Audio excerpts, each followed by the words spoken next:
La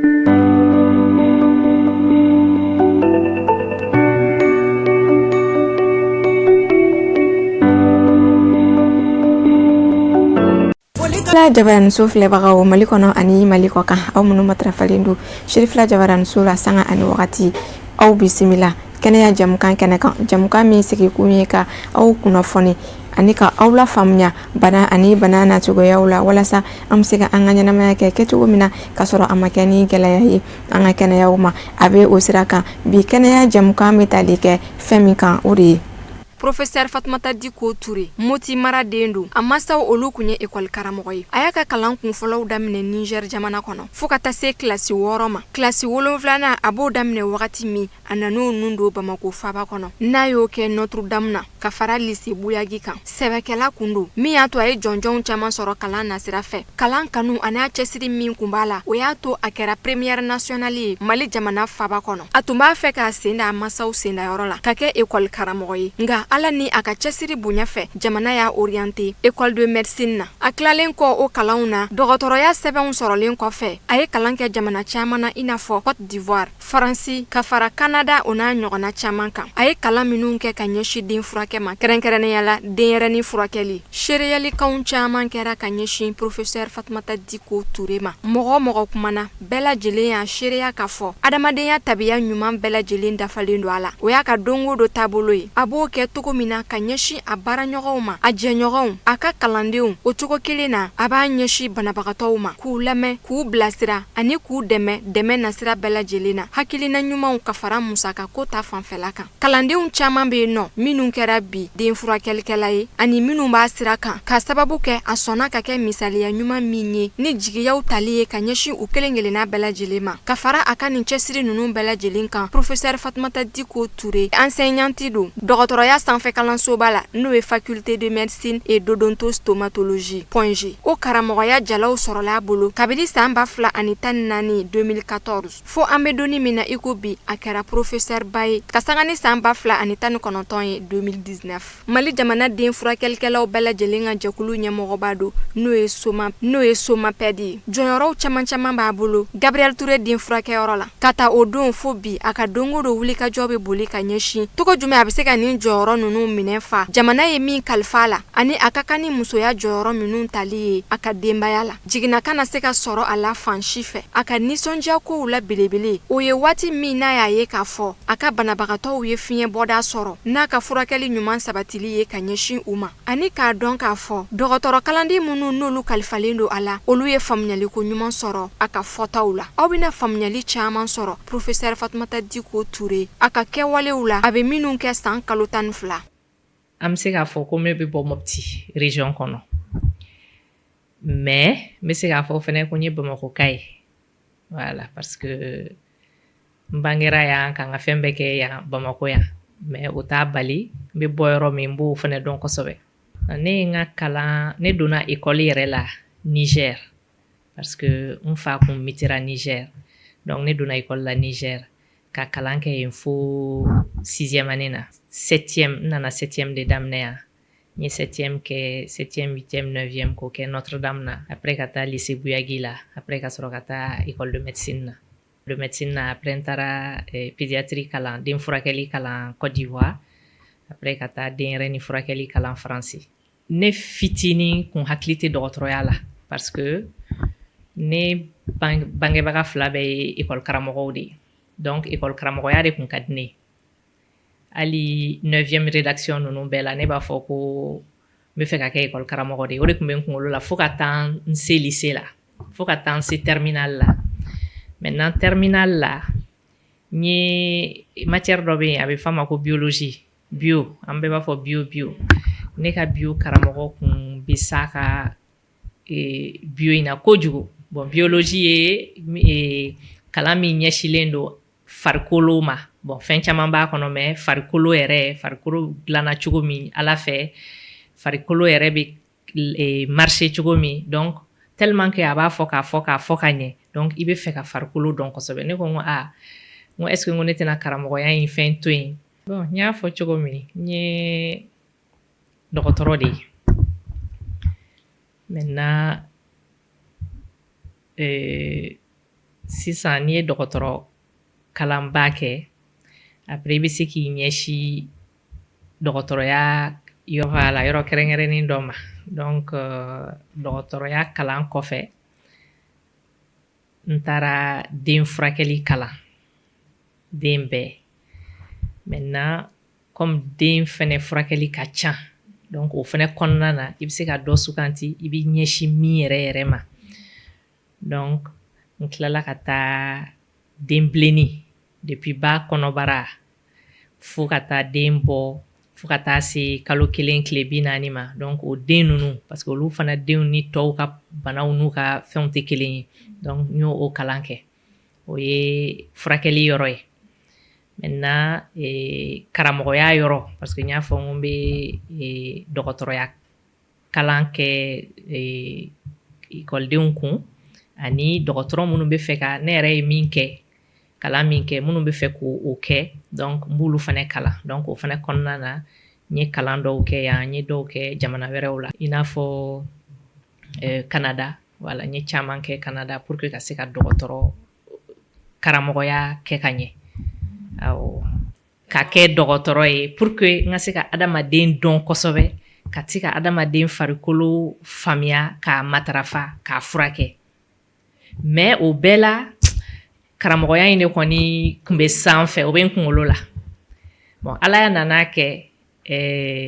baki résultat bɔlen k'a da n ka notiw kan parce que fɔlɔ la orientation bɛ kɛ ni noti de donc k'a da n ka moyenne kan n bilala ka taa école de médecine na n ko donc ala bɛ fɛ n ka kɛ dɔgɔtɔrɔ ye mais n ye dɔgɔtɔrɔya daminɛ dɔrɔn a diyara n ye mais karamɔgɔya in kɔni bɛ yen o bɛ yen toujours voilà donc karamɔgɔya in kɔni kun ka di n ye parce que ni n ye fɛn fɛn kalan a ka di n ye n ka mɔgɔ wɛrɛ sigi k'a ɲɛfɔ ɲɛna min ɲɛfɔra an ɲɛna o tigi fana k'a faamuya donc ka mɔgɔw ladɔnniya n yɛrɛ ye min dɔn k'u fana lafaamuya o la k'u ladɔnniya o la o kɛra n ka fɛn ye toujours depuis n fitinin donc o kɔni ka toujours maintenant j'ai dit n tɛna se ka kɛ école karamɔgɔ ye ten i n'a fɔ n bangebagaw entre parenthèses n bamuso yɛrɛ ye biologie maître de ye awɔ donc n fa ye anglais maître ye n ba ye biologie maître ye donc n ko n tɛna se ka a kɛ i n'a fɔ olu mais n bɛ ka dɔgɔtɔrɔya min kalan peut-être que n bɛna sababu dɔ sɔrɔ n bɛna ko karamɔgɔ dɔ ye donc ala y'a kɛ école de médecine na u bɛ to ka concours kɛ pour que ni dɔgɔtɔrɔw cɛla ni minnu bɛ fɛ ka kɛ karamɔgɔ ye ka taa cours kɛ école de médecine na ka écoledenw kalan donc o concours kɛlen ka bɛn ni anw ka wagati ye donc n y'o concours kɛ nin ye n dun cogo ye karamɔgɔya la a y'a ma fɔlɔ anw na ale de bɛ kɛ école karamɔgɔ fɛn fɛn bɛ cours di école de médecine na a bɛɛ y'o concours nin de kɛ bon anw jusqu'à un moment o concours de bɛ kɛ pour que i ka se ka cours di école de médecine na pour que i ka se ka écoledenw kalan voilà le concours d'assistanat voilà concours 2008 donc n ye concours d'assistanat kɛ k'o sɔrɔ donc n kɛra école de médecine enseignante ye donc o de kama n bɛ Gabriel Touré la n ye furakɛli ta fanfɛla la denyɛrɛninw bɛ furakɛ yɔrɔ min Gabriel Touré la pédiatrie kɔnɔ dɔw b'a fɔ ko prématuréw ka yɔrɔ dɔw b'a fɔ ko Vitry-So donc n y'o ɲɛmɔgɔ ye kalan ta karamɔgɔya ta fanfɛla la n bɛ baara kɛ école de médecine na maintenant hôpital la Gabriel n bɛ yɔrɔ min o ye furakɛli kɛ yɔrɔ min écoledenw bɛ kɛ yen fɛnɛ i b'olu kalan donc parce que i b'olu kalan k'i to den furakɛli la olu b'a lajɛ i b'a kɛ cogo min i bɛ fɛnw ɲɛf'u ɲɛna o ni kilasi kɔnɔ kalan fana tɛ kelen ye an bɛ t'o kɛ kilasi kɔnɔ école de médecine na bon sisan a kɛra faculté de médecine ye et d'odontostomatologie awɔ bon concours n'i donna école de médecine na comme assistant i bɛ examen a bɛ fɔ examen i ka dossier bɛ lajɛ pour que i ka yɛlɛn dɔɔni dɔɔni fo ka kɛ professeur ye maintenant n'i bɔra assistanya la i bɛ baara dɔw de kɛ donc i kan ka furakɛli kɛ i kan ka denmisɛnninw kalan i bɛ ka baara min kɛ ko ka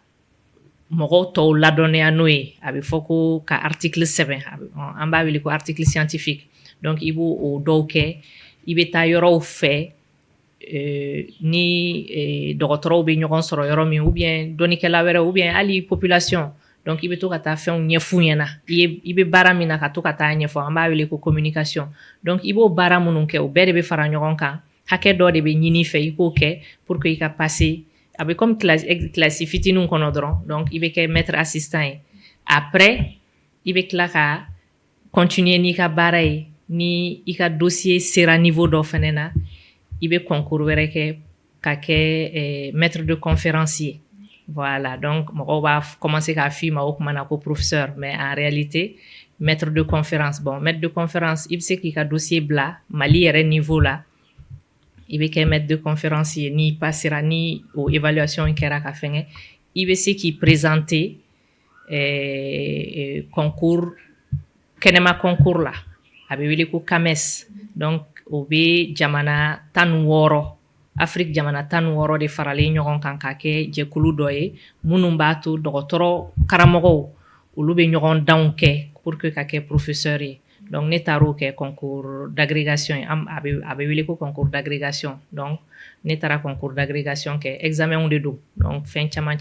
de bɛ k'a kɔnɔ donc i bɛ kɛ maître de conférence ye a bɛ commencer ka f'i ma professeur mais i ye professeur fitinin ye et après i bɛ tila ka continuer n'i ka baaraw ye n'a sera hakɛ dɔ fɛnɛ na tuguni i bɛ examen wɛrɛ kɛ ka sɔrɔ ka kɛ professeur ye o de y'a dan ye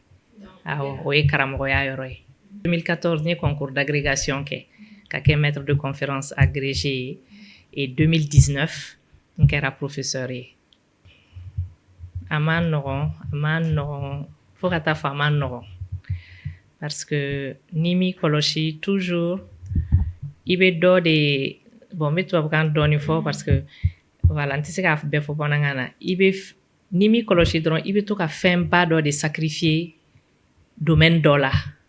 ka tɛmɛ dɔ kan donc e kɔni ni baara de don kuma bɛɛ parce que toujours e bɛ ka équilibre de ɲini i kana na fiɲɛ lase i ka sokɔnɔna donc i ka sotigi ani denmisɛnninw ani comment dirais-je i teriw ni i somɔgɔw voilà i somɔgɔw ani sigiɲɔgɔnw donc e kɔni bɛ ka toujours équilibre de ɲini i kana foyi kɛ min bɛ fiɲɛ lase o fɛn kɔnɔ ani jɔyɔrɔ min dir'i ma danaya min dalen don i kan fɛnɛ baarakɛyɔrɔ la i kana na fiɲɛ ba dɔ fɛnɛ créer donc e kɔni ni baara de don c'est pour ça que ni ye ne ɲininka bi parce que n bɛ se k'a fɔ ma caman kɛ mais n kɔni ye dɔɔni kɛ mais ni ye ne ɲininka bi mɔgɔw ɲɛna ko muso kalannen ko a tilala problème t'a fɛ mɔgɔw bɛ ɲɛbɔ a fɛ u t'a dɔn ko ala ye doni 2 de sigi a kun doni giriman 2 a yɛrɛ taara doni min ye naturel ye an danna doni min yɛrɛ kama min ye ka an wasa don an denw na k'an wasa don an cɛw la k'an wasa don an ka sokɔnɔna na k'an wasa don denbaya la voilà an ka famille la sisan ne bɛ k'a faamuya que an dilanna o de kama mais le fait que an kalanna ka se niveau dɔ la donc an bɛ ka essayer k'o fɛnɛ kɛ ka ɲɛ donc an kɔni ni sɛgɛn de don don o don parce que baara 2 de dir'i ma filanan in en réalité ale nana fara i ka baara naturel de kan donc comme fɔlɔ in ye o de ye normal ye o de y'i ka mission yɛrɛ ye i ka adamadenya mission yɛrɛ ye o de ye donc i tɛna se k'o bila donc e nana dɔ wɛrɛ ta ka na fara o kan tuguni donc e kɔni ni solution ɲini de don don o don pour que bon baara kura min kalifali la i ka se k'o kɛ ka ɲɛ mais mɔgɔ wɛrɛ tɛna se ka baara min kɛ e kɔ n'o ye k'i denw ladon k'i cɛ ladon ka i hakili to denbaya la mɔgɔ wɛrɛ tɛna se k'o k'i ye donc i bɛ obligé k'o fɛnɛ kɛ donc i bɛ baarakɛyɔrɔ la i bɛ k'i miiri i bɛ n'a jumɛn bɛ tobi bi i bɛ k'i miiri mun de bɛ voilà donc a ma nɔgɔn fo n'i bɛnna ni alhamdulilayi ni furukɛ ye min b'a faamuya min b'i dɛmɛ ni hakilina ye min b'i dɛmɛ kuma dɔw la n'a fanga yɛrɛ ye mais min b'i dɛmɛ surtout ni hakilina ye min b'a faamuya min tɛ dimi ko wagati dɔw la i tɛ so parce que voilà ou bien i mɛnna parce que i bɛ ka nin kɛ ani balimaw ani teriw ani sigiɲɔgɔnw minnu b'i dɛmɛ i ka o baara min n'i kan ka kɛ so minnu b'i dɛmɛ o kɛli la n'i kan ka taa dugu la parce que i kan ka taa congrès dɔ la donc i balima dɔ bɛ yen alhamdulilayi min bɛ se ka to so denmisɛnninw kɔrɔ i dalen don min na min bɛ se ka a tɛna se ka kɛ i n'a fɔ ni e bɛ so kɔnɔ mais a kɔni voilà donc hakili la n bɛ ala fo n y'o o caman sɔrɔ voilà o bɛ n bolo o de bɛ ka se k'a to n bɛ ka se ka a fila kɛ voilà n bɛ se k'a fɔ dɔɔni mais a ma nɔgɔn dɛ a ma nɔgɔn denmuso fɔlɔ n bɛ se k'ale de ta fɔ parce que ale de ye kɔrɔbalen tɔ ninnu ka dɔgɔ au contraire ale ko k'a tɛ kɛ dɔgɔtɔrɔ ye ko parce que ko dɔgɔtɔrɔ baara ka ca kojugu ale taara informatique kɛ voilà donc n ye kuma min fɔ sisan o exemple de don tellement que ale bolo a ba tɛ sigi so don o don hali n'a ba bɛ so a bɛ ordinateur ɲɛfɛ ou bien téléphone bɛ ka ca ma nin den in bɛ tan nin bɛ tan nin bɛ tan i bɛ to tobili la i bɛ boli ka na ko nin kɛra tan i bɛ voilà i bɛ donc ale ko ayi k'ale tɛ kɛ dɔgɔtɔrɔ ye mais ne tɔɲɔgɔn caman fana bɛ yen olu denw a diyar'u ye au contraire k'a ye ko don o don ko mama b'a kɛ tan mama bɛ kɛ tan donc olu kɛra dɔgɔtɔrɔ ye mais en général an ka milieu kɔnɔ a fila de don ou bien a bɛ goya u ye complètement ou bien a bɛ diya u ye bon min ye marqué ani min bɛ marqué don o don o ye n'i ye den min furakɛ ka a ye dɔrɔn bangebagaw ninnu ou bien somɔgɔw ou bien balima minnu bɛ na den kɔrɔ k'a ta u ɲɛ kan k'u lafiyara o lafiya in a b'i fana dusukun lafiya ou bien i bɛ fɛn min dɔn k'a ɲɛfɔ mɔgɔ ye denmisɛnnin ye ou bien voilà min bɛ fɛ ka i ka baara ɲɔgɔn kɛ k'a ɲɛfɔ ɲɛna o k'a faamuya i yɛrɛ k'a ta ɲɛ kan ou bien a tigi kɛwale kan k'a y'a faamuya i hakili bɛ sigi k'a fɔ ko a sini i ye fɛn dɔ turu o tigi a ka ca ala fɛ a fana bɛna furakɛli kɛ wa a bɛna kɛ ka ɲɛ donc don o don n'i y'o o exemple ye i hakili bɛ sigi i b'a dɔn k'a fɔ k'i bɛ sɛgɛn min na voilà sɛgɛn fu tɛ baara in gɛlɛya n ye dɔɔnin fɔ a la o ye gɛlɛya i yɛrɛ ka niveau la fɔlɔ n yɛrɛ ka niveau la toujours n bɛ ka équilibre min ɲini o ye gɛlɛya fɔlɔ ye maintenant gɛlɛya tɔ n bɛ se k'a fɔ o ye an yɛrɛ ka environnement voilà kɛcogo ye se tɛ banabaatɔw ye a se tɛ banabaatɔ somɔgɔw ye donc a degun b'an kan a b'an tɔɔrɔ se bɛrɛ tɛ jamana yɛrɛ ye ou bien hali ni se bɛ yen bon an kan tɛ se yɔrɔ dɔ la ou bien an tɛ faamuya donc voilà o gɛlɛya ninnu bon ne bɛ se ka min fɔ minnu bɛ fɛ ka kɛ dɔgɔtɔrɔ ye ou bien ka avancer dɔgɔtɔrɔya la i yɛrɛ y'a fɔ cogo min ka se fo niveau dɔ la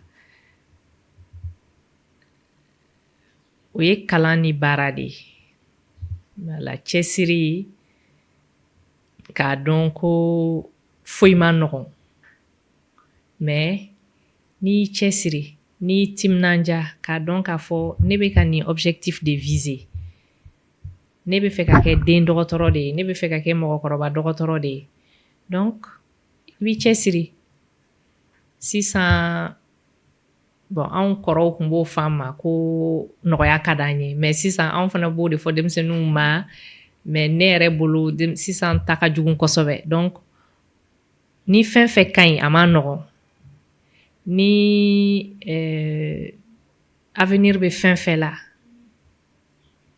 ni barika bɛ se ka k'a la a tɛ se ka sɔrɔ nɔgɔya ni manamanako la donc cɛsiri i bɛ kalan min kɛ depuis école de médecine na n'a kɛra école de médecine ye n'a kɛra école wɛrɛ de santé k'i cɛsiri kalan in na n'i taara i ka stage kɛyɔrɔ la k'i cɛsiri stage la ka banabaatɔw hinɛ minɛ parce que hinɛ fɛnɛ banna n'i ma banabaatɔw hinɛ minɛ i tɛ se ka barika sɔrɔ i ka dɔgɔtɔrɔ kalan na i tɛ se ka barika sɔrɔ i ka dɔgɔtɔrɔ baara la hinɛ in de bɛ fɛn caman nɔgɔya i bolo mais n'i tɛ hinɛ banabaatɔw la i b'u kɔrɔfɔ i bɛ pɛrɛn-pɛrɛn i b'u ka fura soin i b'u ka fura ta i bɛ ordonnance sɛbɛn e yɛrɛ b'a dɔn bon a bɛ yafa ma donc hinɛ de b'a to mɔgɔ tɛ fɛn dɔ kɛ bon hinɛ fɛnɛ ani ala ɲɛsiranya mais hinɛ bɛ fɛn caman n'i ye a tigi bila i place la ou bien ka den kɛ i n'a fɔ i den ka den somɔgɔ ninnu kɛ i n'a fɔ i kɔrɔkɛ i dɔgɔnin i bɛ se ka min kɛ olu denw na i b'o bɛɛ i b'i cɛsiri ala b'i dɛmɛ voilà donc cɛsiri ani ala ɲɛsiranya ani hinɛ bon peut-être musow bɛna dimi ne kɔrɔ parce que ne ka faamuyali cogo ani caman ka faamuyali cogo 8 mars la kelen tɛ 8 mars bɛ kunbɛn cogo min a bɛ lawaleya cogo min o tɛ ne fɛla ye kosɛbɛ parce que 8 mars la musow yɛrɛ bɛ pressé 8 mars ka se parce que an yɛrɛ bolo an ka repos don de don n'an ma to so an bɛ taa concertw la an bɛ tulonkɛw organiser an bɛ ɲɛnajɛw organiser tout ça ne bolo 8 mars de la n'an ko ko 8 mars ye musow ka don ye 8 mars de la musow kan ka yira cɛw la k'u bɛ se n t'a fɔ k'an ye kelen ye dɛ ko mais k'u fana jɔyɔrɔ bɛ duw kɔnɔ u jɔyɔrɔ bɛ jamana kɔnɔ u jɔyɔrɔ b'u ka baarakɛyɔrɔw la au contraire an kan ka fɔ ko cɛw de k'u da so a don anw ka baara kɛ pour que cɛw k'a dɔn ko musow fana bɛ se fɛn dɔ la u bɛ ka min fɔ u da la u bɛ se k'a kɛ 8 mars caman y'a détourné k'a kɛ cɛ ni muso ye kelen ye ne bolo cɛ ni muso tɛ se ka kɛ kelen ye n'an bɛɛ tun ye kelen ye an bɛɛ tun bɛ dan cogo kelen na o mais n'i y'a ye ala y'an dan cogow fara c'est que a ye min kalifa an na diɲɛ kɔnɔ o fana tɛ kelen ye mais a bɛ ɲɔgɔn dafa cɛ tɛ se ka muso jɔyɔrɔ kɛ ou bien n t'a dɔn a bɛ fɔ bamanankan na cogo min muso fana tɛ se ka cɛ bɛ min kɛ muso fana tɛ se k'o kɛ fo ka diɲɛ wuli i mana kalan cogo o cogo i mana a bɛ se yɔrɔ dɔ la i ka musoya yɔrɔ o bɛ place ta cɛ fana ye cɛ de ye o ye an taabolo yɛrɛ dɔrɔn tɛ dɛ o ye ala yɛrɛ de y'an dan ten mais ka n'a fɔ k'an ni cɛw bɛɛ ye kelen ye an ye o de bɛ ka na ni gɛlɛya caman ye an ni cɛw tɛ se ka kɛ kelen ye an ni cɛw tɛ se ka kɛ kelen ye an bɛɛ n'an jɔyɔrɔ de don mirina sabanan 8 mars nin na parce que n'i ye muso caman ɲininka ne ni ɲɔgɔnnaw anw de arrivera exemple kan ka ta anw de kan ne bolo o fana ye filiba ye parce que ne ɲɔgɔnnaw fana bɛ gɛlɛya min kɔnɔ n y'o fɔ aw ɲɛna ne bolo muso min i b'i ka so kɔnɔ i bɛ k'i janto i denw na k'olu ka adamadenya dilan k'i janto i cɛ la k'i janto balimaw la ka du kala e ɲɔgɔn muso baarakɛla tɛ jamana kɔnɔ parce que e ta in o de b'a tɔ bɛɛ dilan ni e denw bɔra ka taa kalan u bɛ kalan ka ɲɛ parce que denw ɲɛna so kɔnɔ ni e denw taara fɛn fɛn la u bɛ ɲɛ parce que sokɔnɔna dilanna muso dɔ de bɛ so kɔnɔ k'o kɛ mais o musow n'i y'u ɲininka an bɛ so kɔnɔ an bɛ ka baara ɲini an tɛ ka baara sɔrɔ cɛ tɛ ka sɔn an ka baara kɛ mais n'i wasa don o la e ka fisa ni e bɛ ka ɲɛbɔ min fɛ ko don o don k'o bɛ a ka saki ta ka taa baara kɛ kɛnɛma donc il faut que an ka o muso ninnu valoriser muso minnu an b'a fɔ musomaninw ou bien muso fitininw minnu bɛ an ka sow kɔlɔsi pour que an ka se ka nin kɛ olu kan ka fo ka tɛmɛ bɛɛ kan musow de don anw yɛrɛ bɛ kɛlɛ caman kɛ ko musomanin kan ka kalan musomanin kan ka kɛ tan mais baarakɛden fitinin b'an bolo an denw bɛ taa ekɔli la k'olu to an denw ka baara la olu tɛ kalan an t'a fɔ k'olu ka kalan mais c'est parce que olu ye musow de ye olu bɛ ka an kan ka baara min kɛ n ye min fɔ daminɛ na ala y'an da baara min kama comme an tɛ ka se k'o kɛ an bɛ k'olu de bila quoi an dɛmɛ k'o baaraw kɛ donc o musomanin ninnu olu kan ka fo 8 mars la o n'a ɲɔgɔnnaw muso min b'i sigi sirabada la depuis sɔgɔma a bɛ ka wɔsi a den sigilen b'a kɔrɔ a ka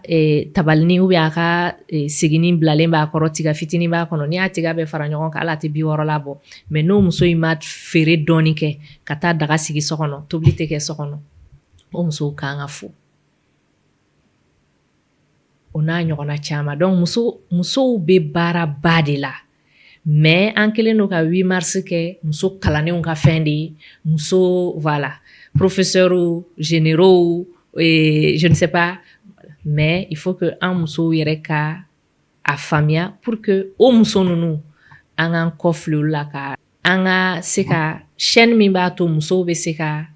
sokɔnɔnaw dɛmɛ dukɔnɔnaw dɛmɛ ka jamana dɛmɛ ka baarakɛ yɔrɔw dɛmɛ ka diɲɛ yɛrɛ bɛɛ dɛmɛ il faut que an musow fana k'an hakili to o yɔrɔ ninnu na pour que 8 mars sansi yɛrɛ ka kɛ a lawula min kama ye voilà o de ye ne mirinata ye 8 mars ko la bara ɲɔgɔnya la ka basi foyi ma s'a ma a kɛra an ka professeur ye a y'an kalan don o don a b'an kalan fɛnɛ adamadenya b'a la don o don a bɛ dɔnniya dɔ las'an ma ka taa fɛ ne ye n ka spécialisation kɛ yan nɔ donc depuis ne bɛ spécialisation na j'ai commencé la spécialisation en 2008 donc après je suis resté au Gabriel. Donc, depuis 2008, je suis au Gabriel. Donc, dès lors, depuis là, on est en c'est surtout à Kamajigi, son humilité, son sens de transmettre le savoir. C'est une personne très humble. Et puis, Adamadea Bala. Et Dongodo, elle tend vers la perfection. Et Abe, to ire. Chaque jour, on essaye de faire comme elle, quoi. De chercher à connaître, à transmettre le savoir.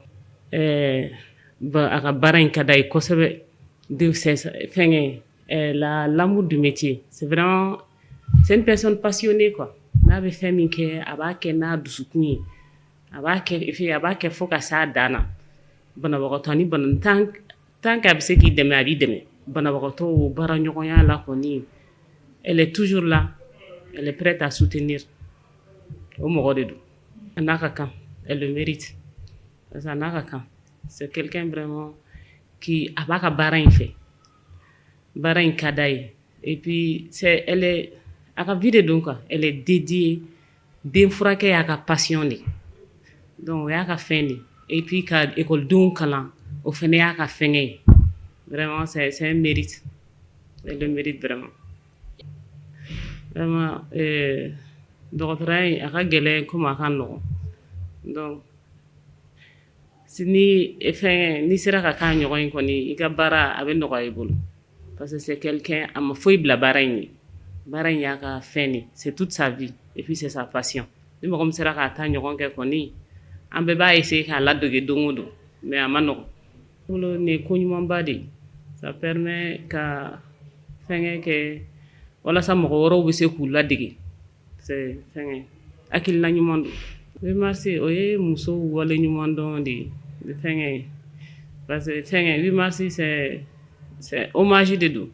c'est un hommage à la femme n'o tɛ musoya in c'est 8 mars tɛ don o don de don mais c'est quelque chose d'important parce que ça permet de nous honorer.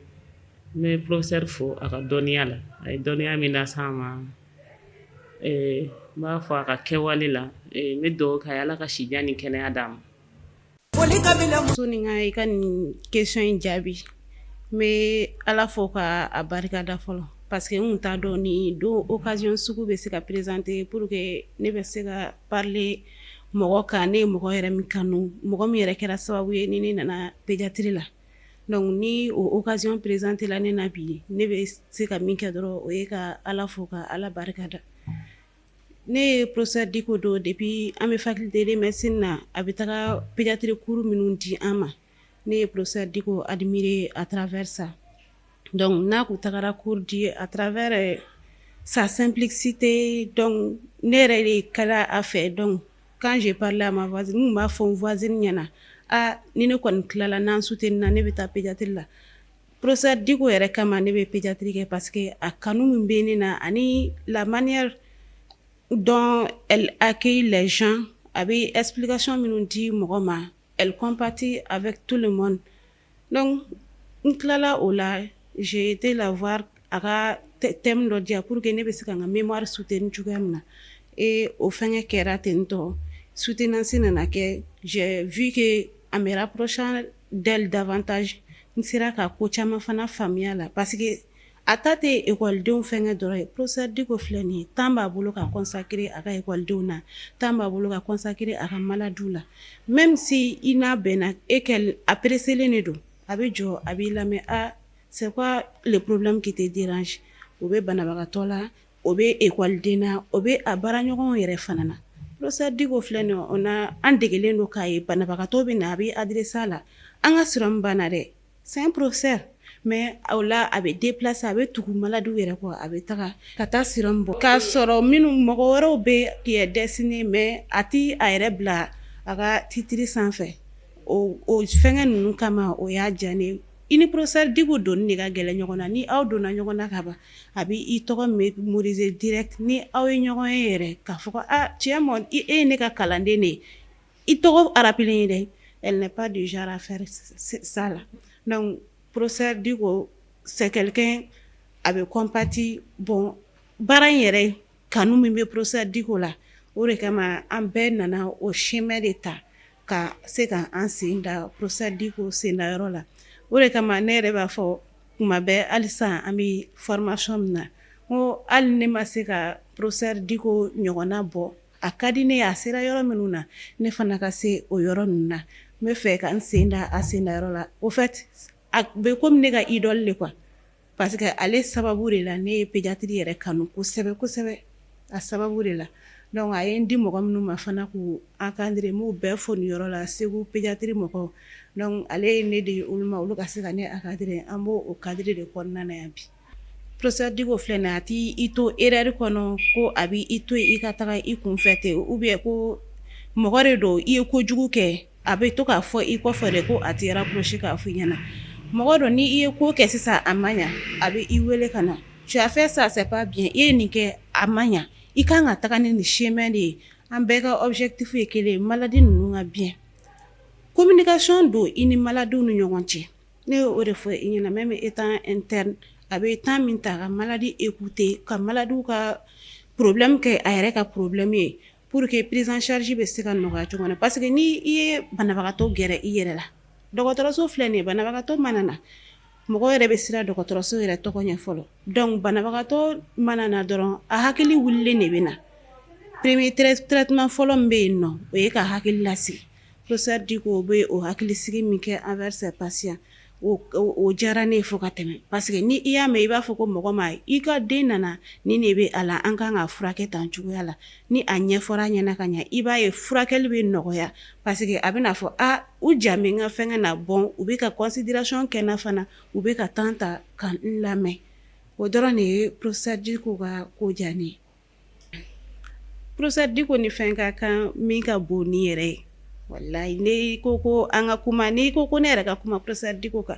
je peux faire toute une journée à apprécier cette dame là avec un cœur en or. Ne bɛ se ka kuma ka toute une journée, ne tɛ se ka a ka qualité bɛɛ défini ka ban, ani nin titre ka kan. A bɛ titre wɛrɛw yɛrɛ, titre wɛrɛ minnu bɛ nin sanfɛ, a n'olu ka kan yɛrɛ ka tɛmɛ nin kan. An bɛɛ bɛ yan kɛnɛya cadre de kɔnɔna na. Banabagatɔ somɔgɔw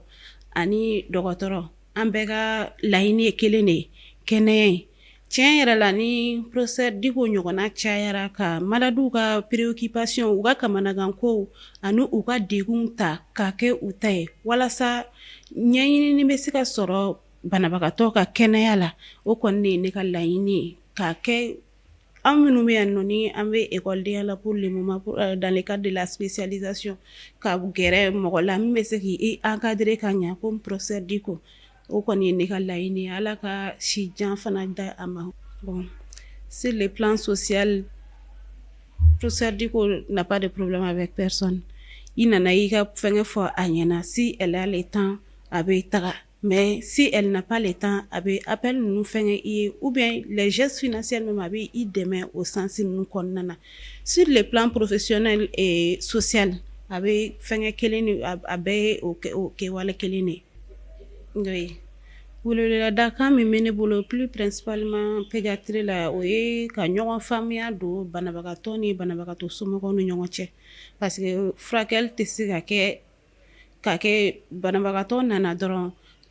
a ka prise en charge di a ma ten i ma ɲɛfɔli k'a ɲɛna c'est pas comme ça ni mɔgɔw bɛ se ka temps ta dɔɔni ka banabagatɔ ninnu hakili lasigi ka u dɛmɛ u ka se k'u ka banabagatɔ ka bana ɲɛ faamuya bana minnu kan ka ɲɛ dɔn donc o welewelema-da de bɛ yen nɔ banabagatɔ mana na accueil de ka ɲi a ma donc an mago bɛ bɛɛ la ka accueil ɲɛnama ta ka banabagatɔ ninnu sɛgɛrɛ walasa an bɛɛ bɛ se ka bɔ nin degun kɔnɔna na cogoya min na o de kɔni ye laɲini principal ye ne bɛ min ɲini n tɔw ɲɔgɔn fɛ ani n ekɔliden ɲɔgɔn minnu bɛ yan nɔ n bɛ olu de ɲini u fɛ ka communication don ani patient ni ɲɔgɔn cɛ k'u accueil kumakan laban na ne bɛ aw yɛrɛ fɔ a ye temps consacré ka na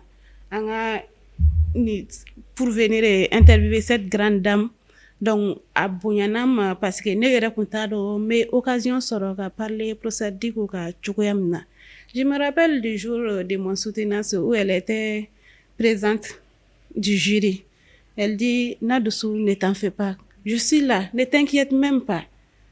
Ces mots-là, je ne vais jamais l'oublier. Ne ka soutenance don, a ko ne ma Nadoussou, kana jɔra même. I b'a dɔn étant i écoledenama soutenance kɛnɛ ka i siɲɛ fɔlɔ de don i bɛ siran. A ko Nadoussou, kana siran yɛrɛ. Ni question min posera i kunna, je suis là, kana siran fɛn fosi ye. Donc, tu m'auras que ne bɛ ale hakili jigin comme si ani professeur Azizi ka soutenance kɛra don min na parce que ne ni collègue fɛnɛ dɔ de ka soutenance kɛra ten ko donc n kana jɔrɔ wa ne ma ɲina kuma in kɔ elle a été comme une mère comme moi ni ne bɛ se k'a fɔ ko ba wɛrɛ bɛ na tuguni fɛngɛ kɔnɔna na ɲɛnamaya kɔnɔna na professeur Diko de don parce que a ka conseil tuma bɛɛ ni fɛngɛ kɛ ni a ma ɲa mɔgɔ tɛ se ka kɛ ko i bɛ jogo ɲuman bɛɛ bɛ fara i la ɲɔgɔn kan ni n'est parfait donc ni i ye ko kɛ ko a ma ɲa a b'i wele a b'i rapprocher a la désormais il faut faire comme ça mɔgɔ min bɛ i fɛ o de bɛ i ladi mais min tɛ i fɛ ale bɛ kuma fɔ i kɔfɛ. Fatumata Diko an ba don an jigi don an ka sababu don an ɲɛna infirmière ma ka se degré min ma an da tɛ se k'a bɛɛ fɔ sunkalo mana jɔ an ka sukaro o jɔlen don anw ye depuis hôpital ye sukaro di hôpital tun bɛ sukaro di mais Diko i bɛ sukaro di an ma sunkalo ni kamana gannen don ko min na n'i donna a kan a b'a ɲɛnabɔ hali a tɛ fɛ i k'a fɔ k'a barika muso min don a tɛ sɔn barika da ma dɛ ni mɔgɔ min man kɛnɛ n'a y'a dɔn k'i man kɛnɛ i ka ordonnance i ka analyse fɛn fɛn kan ka kɛ a b'a bɛɛ lajɛlen kɛ mɔgɔ tɛ bɔ a kalama hali ni k'i bɛ mɔgɔ ci a ma k'a fo o man d'a ye an baarakɛ ɲɔgɔn dɔ bɛ yen ala ka hinɛ a la a jɔra a jigiya kɔrɔ a ye jigiya minɛ min ta o ye a y'a ta anw bɛɛ lajɛlen ye kuma tɛ ne nana Kadija da Diko ko la fo ni anw mago ma jɔ fɛn min na yan an bɛ hami n'a ko ye ka jɔrɔ n'a ko ye n'a fɔra an ɲɛna a dan y'a ka fɔ an ɲɛna fɔli b'o de kɔnɔ o b'a sɔrɔ o ko o ɲɛnabɔra i y'a faamuya wa kuma foyi t'anw na Diko ko la nin ye muso min ye a ka guloki kan tɛ sɔrɔ ka minɛ dɛ nin ye kamalenkɔrɔ 2 ani tila de ye anw bolo neonati kɔnɔna na yan a jɔlen bɛ anw ye jigiya min na ala ni a ka sebaw dɔrɔn de b'a dɔn wallahi an bɛ ko caman kɛ an b'an jigi da a kan awɔ an bɛ ko caman kɛ an b'an jigi da a kan wallahi kuma foyi t'anw na Diko ko la ani banabaatɔw cɛla la ni min ka problème bɛ k'a bɔra a kalama a b'a di ne yɛrɛ bɛ se k'o dɔ témoigner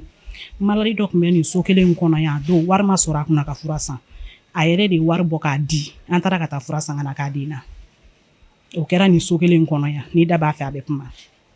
o y'a ni maladiw cɛla fo n'a ma bɔ min ka problème kalama de ni ma bɔ min kalama i tɛ se ka kuma o la mais ni bɔra min kalama a b'a seko a n'a damayira bɛɛ lajɛlen fa bɛ tila ka na ɲininkali kɛ ko mun bɛ yen tuguni mun de kan ka kɛ il suffit que ko ka wuli dɔrɔn o b'a sɔrɔ a y'a bɛɛ ɲɛnabɔ k'a ban kuma foyi de t'anw na Diko ko la ne bɛ dugawu de kɛ Diko ye ala k'a mɛn an kɔrɔ ala k'an ɲɛmɛ a la ala k'a mɛn an kɔrɔ jigiya ye a hami ye fɛn min ye anw t'a dɔn dɛ ala de b'a dɔn a ni kan ko ala k'a bɛɛ lajɛlen nɔgɔya a sago ye fɛn o fɛn ye anw t'a dɔn ala de b'a dɔn hami fɛn fɛn b'a la ala k'a bɛɛ lajɛlen nɔgɔya hɔn min bɛ ani anw ni ɲɔgɔn cɛ walahi ala k'a kɛ sankɔrɔta ye k'a di an ma a ye jigiya minɛ t'a ɲɛ dɛ parce que an mago ma jɔ foyi la hali ni service yɛrɛ kan ka fɛn min ɲɛnabɔ n'a ti sɔrɔ n'an y'a fɔ a ye ani boli de bɛ s'an ma yan n'a yɛrɛ de b'a tigɛ don a kun k'a bɔ k'a d'a ma vraiment ne yɛrɛ bɛ se k'o seereya an ka ampoule ninnu b'o la n'o y'an ka yelen ninnu ye an ka ventilo b'o la an ka clim b'o la frigo min b'an infirmière bolo sisan ka ji bila a kɔnɔ k'an min ala sababu an ka projet in sababu parce que frigo kun ye 2 ye 1 tiɲɛna donc furaw bilala 1 kɔnɔ a yɛrɛ de y'a tɛgɛ don a yɛrɛ kun a ma bɔ hôpital kun dɛ ka frigo san k'a d'a ma filan bolo na an bɛ ji bila a kɔnɔ an bɛɛ b'a min a la a b'an bɛɛ ni na hinɛ tiɲɛ yɛrɛ la a b'an bonya a b'an karama komi n'a fɔ an b'a bonya cogoya min na an bɛ dugawu de k'a ye yarabi ala ka si jan ni kɛnɛya d'a ma ala k'a mɛn an kɔrɔ ala k'an ɲɛmɛ a la ala k'an bolo mɛn an ka baaraw la an k'a bila kɔrɔ an kana bila bana procédure ko bakuruba la est ce que n'an ko an bɛ kuma k'a bɛ se ka fɔ ka ban bi tiɲɛnu mɛnna baara la dɔɔni mais a ɲɔgɔn ɲɛmɔgɔ patron n famana k'a ɲɔgɔn ye procédure ko mɔgɔ min don a b'a ka baara fɛ an ka karamɔgɔ don parce que diɲɛ don o don n'i b'a kɛrɛfɛ i bɛ kalan fɛn dɔ la ala ye denɲɛrɛninw de kɛ anw garisɛgɛ ye ale jan bolo la kosɛbɛ donc procédure ko pratiquement an bɛ se ka fɔ fɛn fɛn bɛ service in kɔnɔ a y'an bɛɛ yɛlɛma a y'an bɛɛ transformer ala n'a ka baara kɛcogo ɲuman mɔgɔ min don a b'a ka baara fɛ a ye baara in kanu ne yɛrɛ bolo a ti baara foyi dɔ dɔgɔtɔrɔya kɔnɔ ka tɛmɛ denɲɛrɛnin ninnu furakɛli kan vraiment foli min bɛ k'a di a ma ala de b'a sara dɔrɔn an ka foli dɔrɔn tɛ ala de b'a sara muso ka ɲɛmɔgɔya ne bolo a ka nɔgɔn parce que fɛn fɛn ye baara la fɛn fɛn ye rigueur ye ni bɛ se k'o yɔrɔnin fɔ o b'a la kosɛbɛ fɛn fɛn ye pression ye mais an b'a fɔ a ma pression positive o b'a la kosɛbɛ fɛn fɛn man kan ka kɛ service la n'o man kan ka kɛ a ti tɛmɛ o kan a ɲɛ ti tɛmɛ nɔgɔ kan n'o yɛrɛ ye dɔgɔtɔrɔya yɛrɛ taabolo ɲuman ye a ɲɛ ti tɛmɛ o kan furakɛli kɛcogo ɲuman a ɲɛ ti tɛmɛ o kan kunbɛliko ɲuman tant que o ma kɛ ka ɲɛ a ti tɛmɛ o kan a nɛ mun a bɛ anw mara cogo min na a bɛ ka denɲɛrɛninw mara ten walasa baara in ka se ka taga ɲɛ sisan ne ni Fatumata Diko san joli an bɛ ɲɔgɔn ka baara la ne ka patron de don ala y'an kɛ ɲɔgɔn baara kɛ ɲɔgɔn néonati la fo ka tila ka n'a bila fo pédiatrie générale la n'a ka bonya ni karama min ma s'a ma an fana ka dɔgɔyama ma s'a ma u ma yɛlɛma u ma changer wa u tɛna changer fana puisque n'anw de yɛlɛmana olu bɛ changer anw ma yɛlɛma olu tɛ se ka yɛlɛma olu de b'a anw kɔ k'an bila n'u y'an ye sira jugu kan dɔrɔn an tora o baara kɔnɔna na fo an yɛrɛ fana ye fɛn sɔrɔ o baara kɔnɔna na puisque an y'u suit n'u k'i ma k'a ta i k'a bila yan fɛ n'i y'a ta ka bila yen i b'o nɔ ɲuman ye mais n'u k'i ma k'i k'a ta ka bila n'i m'a ta ka bila i y'a bila i t'a yɔrɔ la i bɛ nɔ goman ye mais anw fana filɛ nin ye an y'an sen da u y'u sen da min kan an y'an ta da o kan fo sanfɛ anw ma juguman foyi ye wa an bɛ ala deli fana an kana juguman y'u nɔfɛ fo ka se min ma saliba in ye mɔgɔ 3 mɔgɔ 4 o de tun bɛ occuper den ninnu na sali belebeleba in an mana daminɛ depuis sɔgɔma n yɛrɛ filɛ bere de bɛ n bolo an bɛ baara kɛ an'u yɛrɛ bɛɛ tun bɛ baara kɛ ɲɔgɔn fɛ n'an dɛsɛra fɛn min na u bɛ n'an dɛmɛ n'an dɛsɛra fɛn min na u yɛrɛ b'u cɛsiri o ɲɔgɔnna man ca patron na dɛ wa u b'an suivre de près sous clavier yɛrɛ ne yɛrɛ k'a ye ne ka professeur Mariam n'an dɛsɛra den u tɛ tɛmɛ prématuré u tɛ tɛmɛ fitinin n'u yɛrɛ y'u wɔrɔ a kama Diko ni Mamu n'u y'u wɔrɔ a kama i b'a fɔ ko ayi n'u y'u wɔrɔ a kama i b'a fɔ ko ayi n'u y'a kɛ dɔrɔn an fana y'an sen don nɔ na ni dɔw yɛrɛ nana pédiatrie la n'u m'a fɔ ni karisa tɛ ite n den ka vɛni ta ni professeur bɔra k'a fɔ ko n'anw tɛ vɛni nin tɛ se k'an den ka vɛni ta anw ye fɛn bɛɛ sɔrɔ pédiatrie kɔnɔ ne yɛrɛ ma minɛ kun dɔ y'i bɛlɛn k'a lajɛ fo ka n siran néonati nin kɔnɔ fo ka n siran o y'a sɔrɔ n bɛ ka den n ye occupé la mais a tigi mécanicien fini de tun b'a la n yɛrɛ siran n'a tigi ɲɛ a don période la an tun bɛ garde la a tigi denna ka jigin dugumana na ne jiginna ka tilala baara la n jiginna ka na dɔɔni kɛ dugumana na a y'a sɔrɔ an ka kɛnɛ n jiginna ka na dɔɔni kɛ dɔrɔn cɛ ye n wele ko madame Naya ne ko n ko mun don a ko non sisan e ye nin baara ne ye nin na ne tun bɛ fɛ k'i fo de mais grâce à nos chefs puisque ni chef ye ɲuman f'i ɲɛna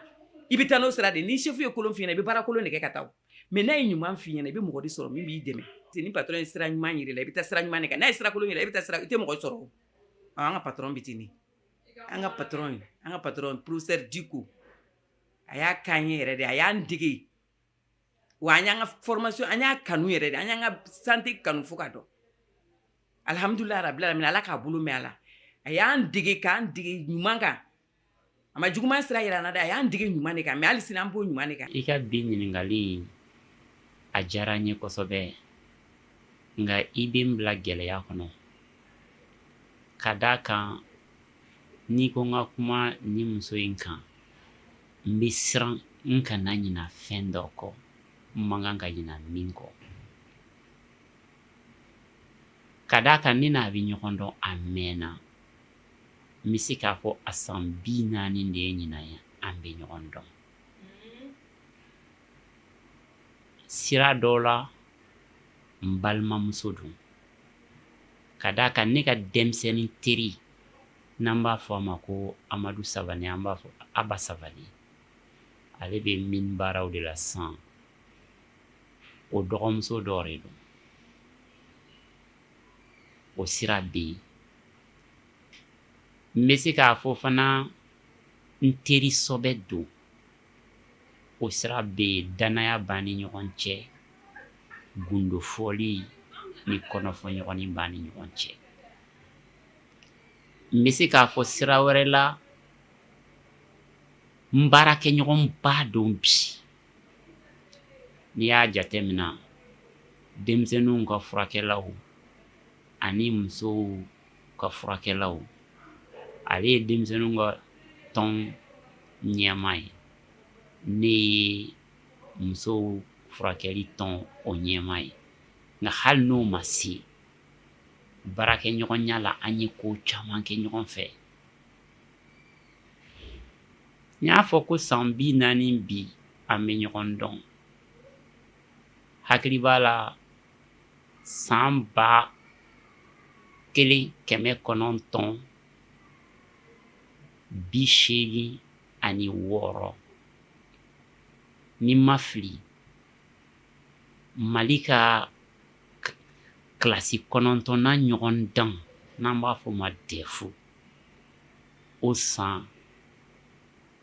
ale de kɛra jɔyɔrɔ fɔlɔ ye jamana kɔnɔ ale de bɛɛ dan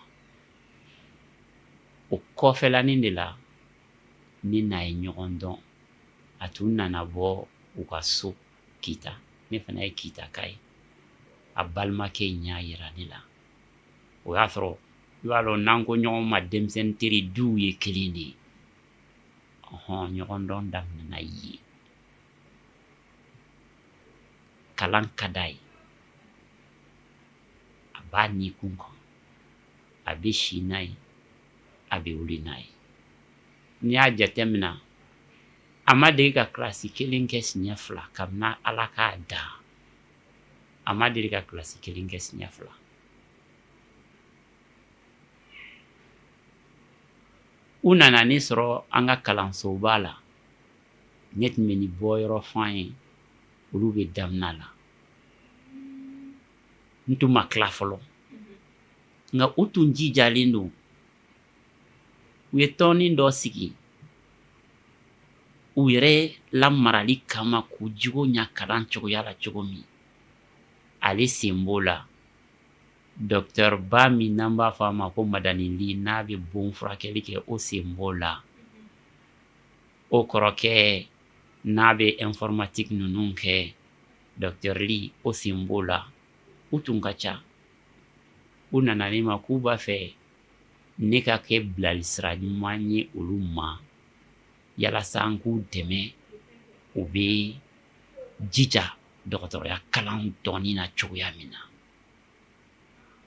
kabini o la an gɛrɛla ɲɔgɔn na baara kadara kɔnɔna la n bɛ se k'a f'i ye muso de don a tilennen don layidukan b'a la n'a ko a bɛ min kɛ i b'i da ka sunɔgɔ a b'a kɛ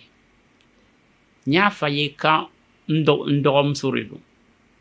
lamɔ b'a la kojugu den fɔlɔ de don a fa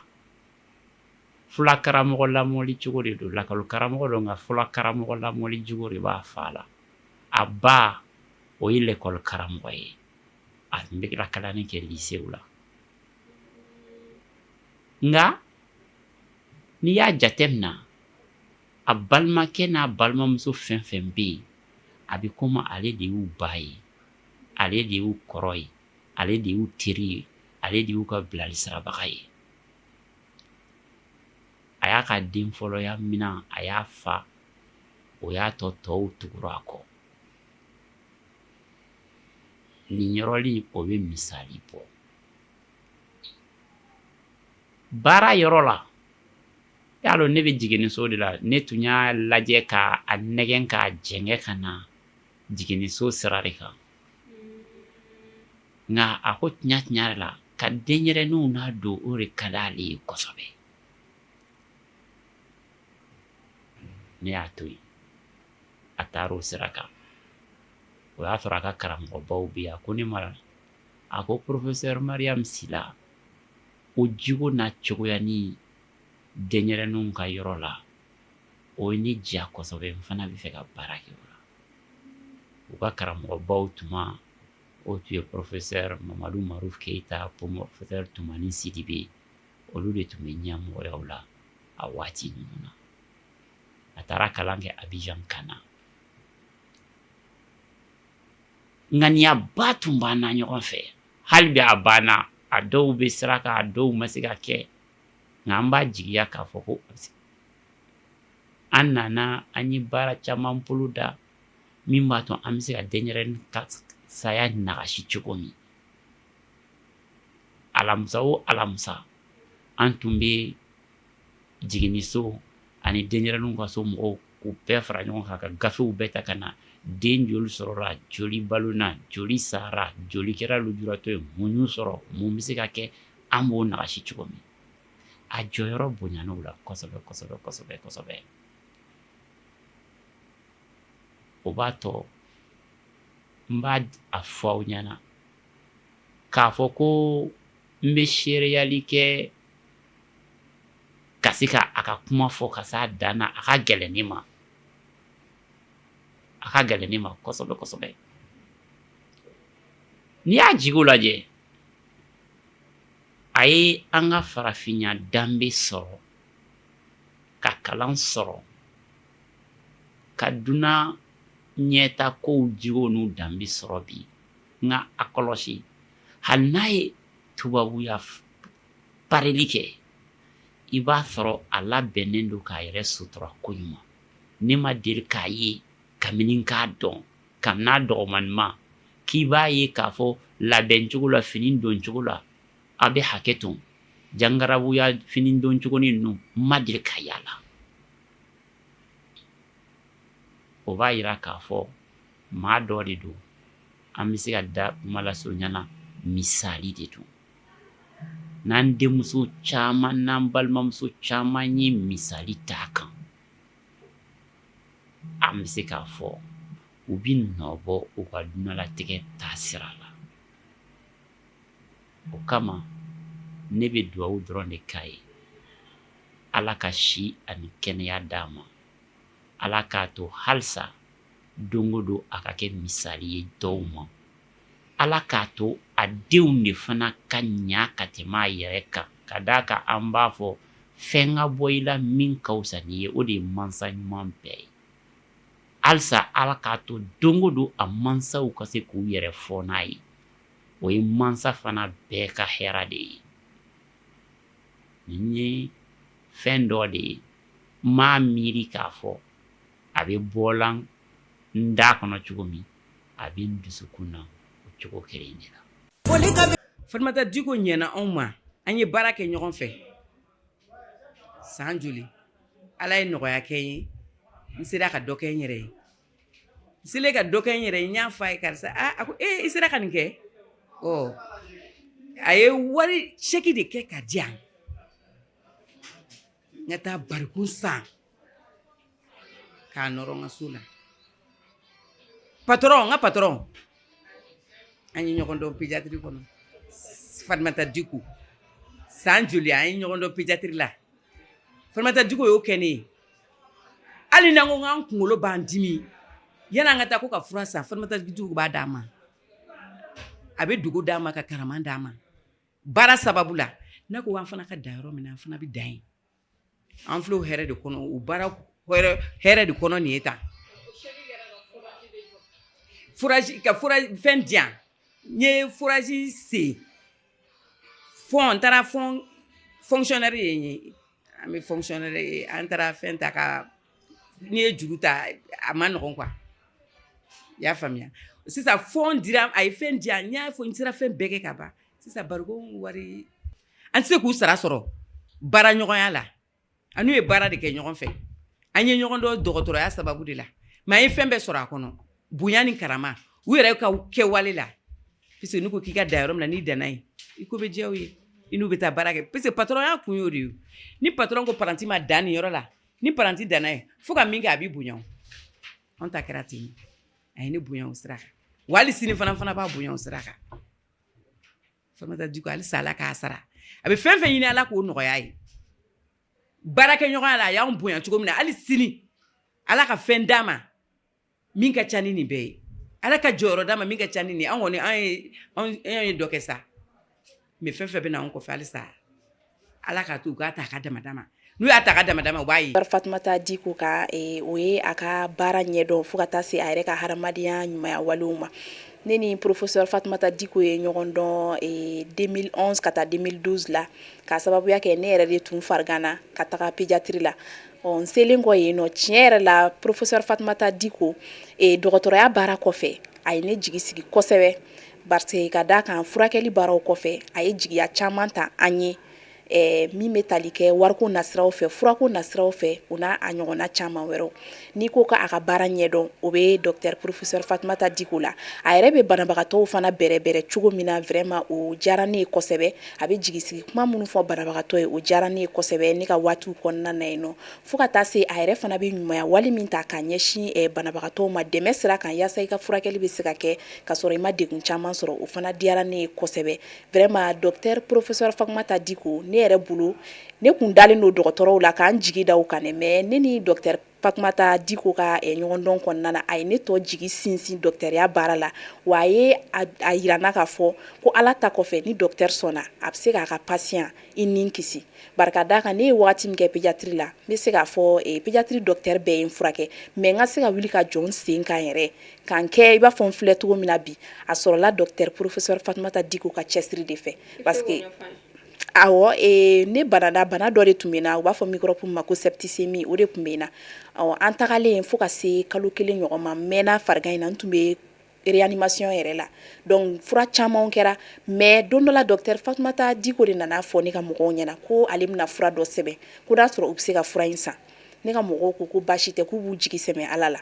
fura in kɔni a wari kun ka ca a don kosɛbɛ mais docteur professeur Fatumata Diko a y'o fura min sɛbɛn n bɛ se k'a fɔ alhamdulilayi rabil alamina ne bɛ n sen ka bi ala ka nin bɛ na ala kira ka nin bɛ na mais ale de ka nin bɛ na parce que o don o fura in de kɛra ne la o fura in de y'a to ne ka se ka bɔ koma na ka se ka wuli k'an sigi ka se ka tagama fo ka taa se n labilali ma ka bɔ pédiatrie kɔnɔna na a ye ɲuman dɔ fana kɛ n da tɛna dogo a la